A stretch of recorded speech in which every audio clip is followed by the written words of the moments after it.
This D-News episode is brought to you by Domain.com. What animal do you spend the most time with? I'll give you a hint, it's not your dog, because these guys live on your face.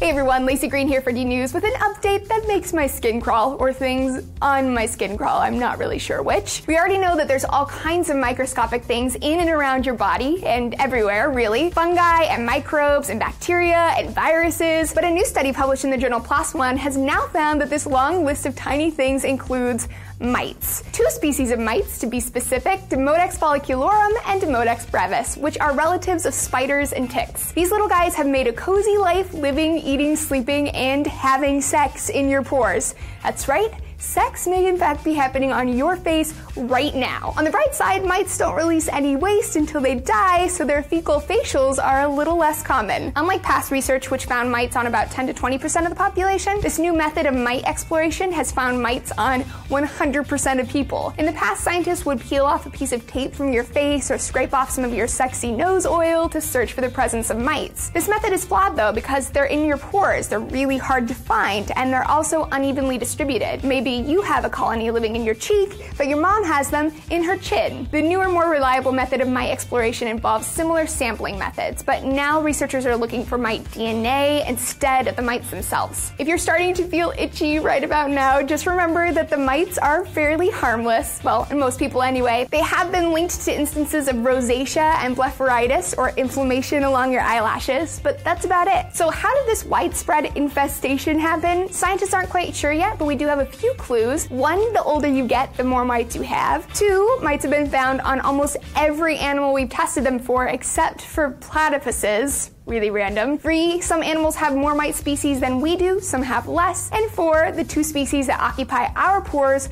are not closely related. Not closely related. You know what that means? They probably came in from different places, meaning they're probably coming from our environment or perhaps from other furry domesticated friends of ours. It also means that these creatures have probably been living on us for a long time, providing us with potential clues about paths of human migration and our evolutionary history. All of that going on in my face and I didn't even know it. Thank you, science. And thank you for joining me for D-News, folks. You can follow us on Twitter at D-News for more science updates.